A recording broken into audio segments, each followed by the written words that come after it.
kaum lelaki yang jenis simple minded ni. Yes, tapi sebenarnya bantu kaum lelaki yang jenis simple minded ni. Okey. Lepas tu yang kedua, peranan kita kaum wanita. Sebenarnya sebab tadi tu lah yang tadi Zati dah sentuh tu kan. Sebab perempuan ni dia ada satu keistimewaan yang lelaki tak ada tau. Apa dia? Agak-agak cuba teka. Ada keistimewaan yang lelaki tak ada? Yes. Banyak. Cuba sebut. Antaranya korang diberi kelebihan mengandung dan bersalin. Kelebihan tu. Okey. Lepas tu Okey lagi? diberi kelebihan yang penyayang tu terlebih sikit daripada lelaki. Okey, that's it. Betul. Itu Betul. yang Zati dah highlight. Zati, lelaki jarang betul. Terima kasih. Alright, tak apa. Kali ni kita, apa yang betul kita cakap betul lah. Yang setakat ni tak ada salah pun. Semua betul je. Terus. Okay. So, perempuan ni sifat dia yang special. Paling special adalah berkenaan dengan perasaan, jiwa. Sangat orang kata macam ni. Contoh kita bagi contoh ibu kan. Seorang ibu kasih sayang ibu kepada anaknya tu tak boleh bagi. Memang boleh nak kata contohlah anaknya tengah ada masalah. Padahal anaknya tak cerita pun kat dia. Tapi dia boleh dapat insting tu. Dia boleh dapat rasa tu. So naluri seorang wanita tu sangat dahsyat, sangat kuat. Yang tak ada pada orang lelaki.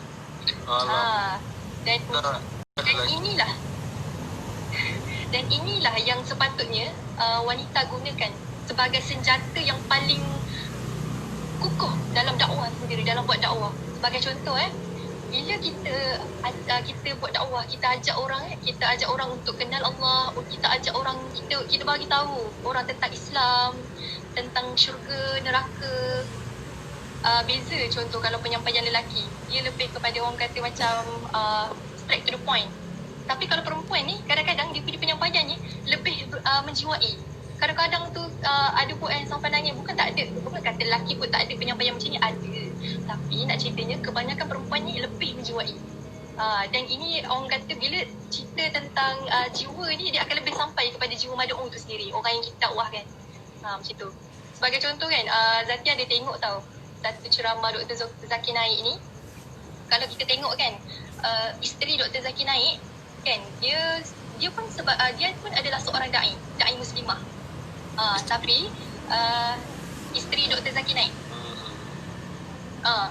Tapi isteri Dr. Zakir Naik ni dia memang khusus dia buat dakwah sesama muslimat saja. Memang tertutup. Dia buat tertutup. Memang sesama muslimat sajalah. Betul-betul jaga. Dan nak ceritanya lagi dahsyat dakwah, dia sendiri yang kata, Dr. Zakir Naik sendiri yang cakap. Dia cakap nama apa? Isteri dia tu sebenarnya Islamkan orang lebih ramai daripada dia. Gitulah. Antara kalangan muslimat tu. Nak ceritanya hebatnya dakwah, dia kata dia sendiri kagum dengan dakwah isteri dia. Lepas tu ada juga orang yang tanya kan dekat Dr. Zakir Naik kan, apa hukum boleh ke perempuan berdakwah, macam tu kan. Lepas tu apa Dr. Zakir Naik kata, bukan persoalan tu tak patut tanya, bukannya boleh, tapi memang wajib. Sebab tu kan dakwah ni bukan semata lelaki je, perempuan pun kena juga. Tapi macam yang Zati cakap awal-awal tadi, banyak benda nak kena jaga. Dan antara benda yang paling orang kata paling afdal lah, paling terbaik bagi pendakwah perempuan tu sendiri adalah dia berdakwah sesama muslimat, dia berdakwah sesama perempuan. Jadi kat sini Zati nak tegur sikit bukan sekadar tegur kepada sahabat-sahabat je, tapi bahkan diri Zati juga. Seandainya kalau kita ada kemusykilan kan, banyak tanya, ingin tahu jawapan ke apa ke, kalau boleh selagi mana mampu dengan sesama jantina lebih baik berbanding nak tanya berlainan jantina. Contohlah macam Furqan, ramai tak orang DM tanya itu ini yang perempuan? Ramai tak? Ramai kan? Betul tak? Ramai kan? Ramai. Kadang-kadang tu ada soalan yang macam tak patut ditanya kepada seorang lelaki. Sebagai contoh macam perihal darah, perihal benda yang macam aset wanita. Kadang-kadang ditanya kepada ustaz-ustaz. Jadi dekat sini agak tak cantik, agak tak, orang kata tak sedap lah. Asal tajuk Selagi mana boleh. tadi apa tu? Apa dia? Kan awal-awal dulu kan semasa saya invite Zati tu cerita pasal kita nak buka pasal haid, betul tak? Betul, pasal haid. Ada orang suka tanya saya, saya memang tak tahu. Saya bukan tak tahu, tapi saya tak boleh nak cerita sangat sebab tak ada pengalaman benda tu. Betul. Kalau macam tu saya macam invite seorang pendakwah. Asal dulu mula plan saya nak ajak Nadra, tahu Nadra? Anak Ustazah Fiza Musa. Nadra, tapi tu lah Nadra tak berapa berminat dah pula nak duduk kat dalam live ni. Jadi saya invite Zati. Okay. Teruskan Zati. Itulah, hari tu pun lepas tu hari tu pun baru je jumpa Nadra yang dia datang rumah raya. Dia datang rumah. Okay. Kan Zati datang rumah dia? Tak, dia datang raya rumah Zati. Okay, teruskan. Okey, kita teruskan. Sebagai contoh macam tadi tu lah kan, soalan-soalan macam sepatutnya diajukan kepada ustazah lah. Ustazah kan. Orang pakar rujuk wanita lah. Tapi ditanyakan kepada ustaz-ustaz, bukan tak boleh. Tapi dia macam tak manis. Tak manis kan. Tengok macam Furqan tadi pun. Furqan cakap, nak jawab pun segan. Sebab Furqan sendiri tak alami benda tu. Jadi kalau boleh depan ni, kalau nak tanya apa-apa, tanya pada ustazah-ustazah ya, yang para perempuan semua. Jangan tanya dekat ustaz benda-benda yang macam sensitif. Elakkanlah kalau boleh, selagi mana boleh untuk kalau apa-apa pun persoalan. Selagi mana boleh sesama dengan jantina itu lebih baik. Lelaki pun sama juga macam tu halnya. Zati pun banyak juga terima DM soalan-soalan tentang agama lah apa semua daripada lelaki, tapi Zati kebanyakannya tak jawab. Zati suruh tanya ustaz, tapi ada jugalah yang jawab. Yang jawab tu benda-benda yang simple lah. Tapi ginilah nak tegurnya. Bila mana boleh tanya pada sama jantina tu, tanya sama jantina tu lebih afdal, lebih aulak, lebih utama. Tu kan. Lepas tu apa lagi? Okay, nak ceritanya, kadang-kadang kan ada orang misconception tau tentang dakwah. Orang ingat dakwah ni hanya pasal orang bagi ceramah je dalam bentuk berpidato, berceramah, berdebat benda-benda yang macam nampak macam ni. Sedangkan dakwah ni sangat besar medan dia. Sebagai contoh, kalau kat sini kan ada yang pandai menulis, maka dia buatlah tulisan untuk dakwah. Kalau ada kat sini yang suka melukis, dia ada bakat melukis. So biarlah buat lukisan tu berunsur lukisan dakwah. Macam sebelum ni kan, Furqan ada buat live dengan Ustazah Fiza Musa. Zati tengok Ustazah sebut kita merendahkan nilai seni tu dengan kita tidak memasukkan unsur dakwah. Kan? Jadi pertamanya kan, bila kita nak buat dakwah ni, kita kena kenal diri kita dulu. Apa kelebihan aku? Pertama, bila kita tahu diri, apa kelebihan yang Allah dah bagi kat aku, dan kita kena manfaatkan kelebihan yang Allah bagi tu untuk buat dakwah.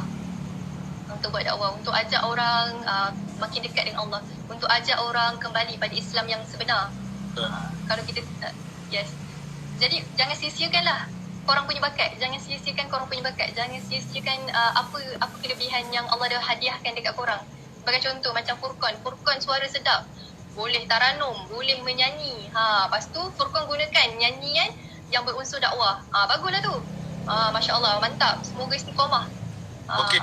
Dan Kita ada lagi 15 suku. 15 suku. Oh, 15 minit. 15 minit.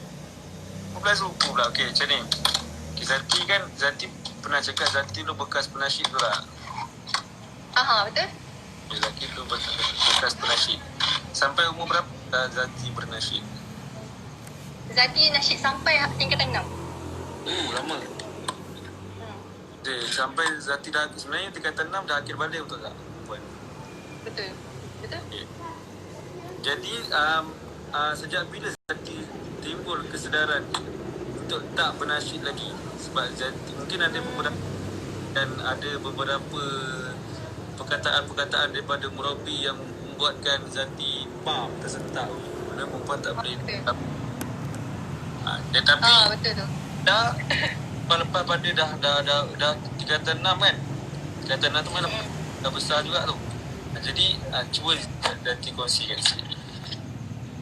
Okay, so sebenarnya macam ni, Zati berkecimpung dengan dunia nasyid ni dari zaman Zati darjah 3. darjah 3 sampai tingkatan 6. Mana darjah 3? So nak Itulah yang saya tengok budak gambar tu, yang adik Zati kecil tu. Masa kecil macam tu tak? Macam tu lah kan? tak, adik Zati darjah 1. Oh kecil. Kecil lagi. Zati besar sikit lah waktu tu. Okay, masa Tu Zati nasyid juga kan? Darjah 1. Betul tak? Biasa orang minat nasyid dia Darjah- pun. betul-betul. Maksudnya ceritanya memang suka nyanyi. Kan? Maksudnya ada darah seni jugalah dalam diri Zati. Maksudnya suka muzik, sukakan nyanyian, sukakan lagu kan. Rasanya bukan Zati je, rasa kebanyakan remaja zaman sekarang pun sangat sukakan pada lagu-lagu hiburan macam ni kan. So Zati pun tak terkecuali. So nak ceritanya bila Zati masuk USIM, sebelum Zati masuk USIM lagi sebenarnya macam dah terfikir dah, aku nak teruskan ke tak legasi nasyid dekat peringkat universiti kan.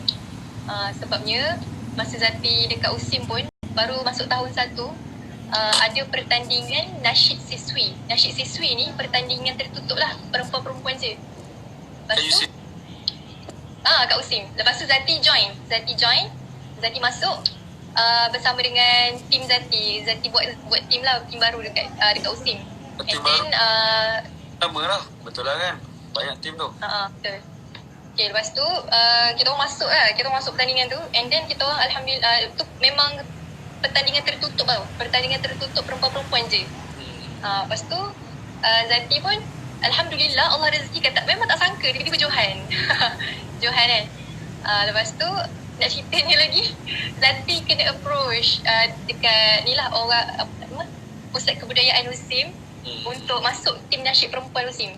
Tapi waktu tu Zati fikir, Zati tolak. Walaupun Zati minat, Zati tolak. Sebab dia macam ni, pertama boleh kita nak masuk, tapi biarlah, maksudnya boleh kita nak nyanyi, kita nak bernasyid, tapi kalau boleh biar sesama muslimat, itu lebih baik, lebih terjaga.